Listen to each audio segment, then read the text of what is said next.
Ayon kay Senator Pampilo Lacson, halos lahat ng senador sa 19th Congress para sa budget ng 2025 ay mayroon budget insertion. Ngunit sa isang interview naman kay Senador J.B. Ejercito ay hinamin naman niya na hindi raw halos lahat kundi lahat daw ng senador ay mayroong insertion sa budget ng 2025. Ito naman maring itinanggi ni Senadora Risa Ontiveros na wala daw siyang insertion. Grabe na to. Ngunit naglabas nga ng resibo si Anthony Taberna na tinutukoy doon na kumpirmado nga may 3 bilyong piso na insertion nga din si Risa Ontiveros para sa flood control. Grabe, ano?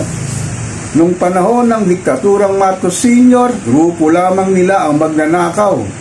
Ngunit sa pagupo ni Cory Aquino noong 1986, sinundan ito ni Fidel Ramos, ni Era Estrada, ni Gloria Macapagal-Arroyo, si Pinoy hanggang kay Duterte at sa kasalukuyan naman si PBBM. Halos lahat ng politiko ay nagnanakaw magmula sa barangay, sa LGU, sa Kongreso at Senado. Lahat kayo mga putang ina nyo magnanakaw na wala nang ginawa kundi pasakit dito sa ating mahal na inang bayan. Hindi lang milyong piso ang dinambong, ngunit nagkakalaga ito ng bilyon hanggang trilyon piso na sinasabing ninakaw ng mga korap na mga putang ina mga politiko ito ng mga nakaupo sa Kongreso at Senado. Ngunit kanina lamang ay sinabi ni Senate President Tito Soto na suspendido daw muna ang Senate Blue Ribbon Committee laban sa flood control na kasalukuyan pinag-uusapan ng buong bayang Pilipinas na hindi raw muna magkakaroon ng sesyon. Grabe, nakakalungkot talaga itong mga politiko na pinagkatiwalaan ng taong bayan ang siyang nagpapahirap na talagang hirap na ang buhay ni Juan Pasang Cruz sa walang humpay nagpagtaas ng serbisyong publiko, pagtaas ng crudo gasolina, at sinasabing kawalan na magandang edukasyon dito sa ating bayan at kawalan nga ng healthcare system na pag ikay nagkasakit talagang mamamatay ka lang na talagang hindi ka na magagamot sa ospital.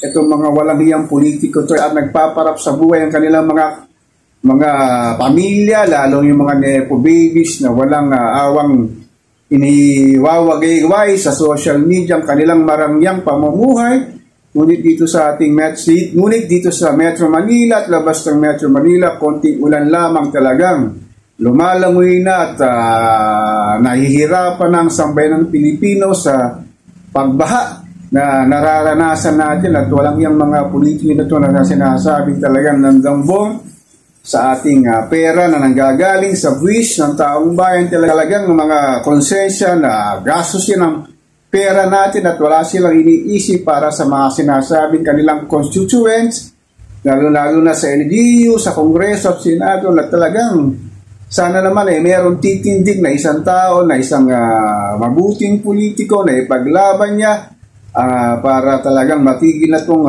corrupt na sinasabi na nangyayari sa ating bayan. Na talagang ang bayang Pilipinas talagang sinasabi nilang nandito lahat ng mga korap na politiko talagang nagpapasasa talaga sinasabing pondo ng bayan. Sana naman ay matigil na ito at kulit sinasabi nga ng mga netizen at mga political analyst talagang dapat talagang mahinto na ito.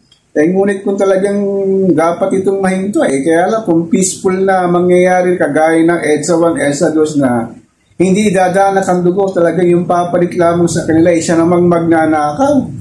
So ano ba ang dapat nating gawin na para hindi na sana pamarisan itong mga nakaupong politiko na to? Siguro naman sa susunod na halalan sa 2028, matuto na tayo na pumili ng mga karapat dapat na leader na uupo sa Kongreso, sa Senado at sa LGU. Ngunit ang sabi nga ng ilang netizen ay talagang kultura ng corruption dito sa ating mahal na inang bayan.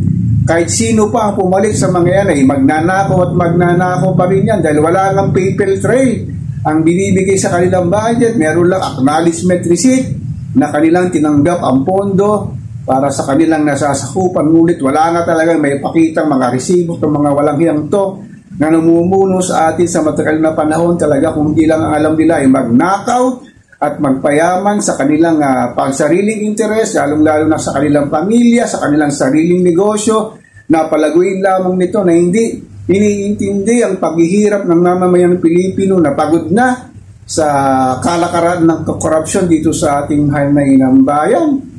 Sana naman dumating ang hindi man lang dito sa ating lifetime na susunod na henerasyon na sana talaga mabago na ang political landscape dito sa ating mahal na inang bayan, na sana mahinto na sana ang korupsyon na nagpapahirap at nagpapabigay ng talagang pangit na imahe sa labas ng ating bansa, lalo na yung mga katabi nating bayan na nagsipag-unlad na, ngunit ang Pilipinas ay naiwan na, nalugmok sa kahirapan dahil nga sa mga politikong nagpapasasa dito sa ating sinasabing pondo o pera ng ating mahal na inang bayan.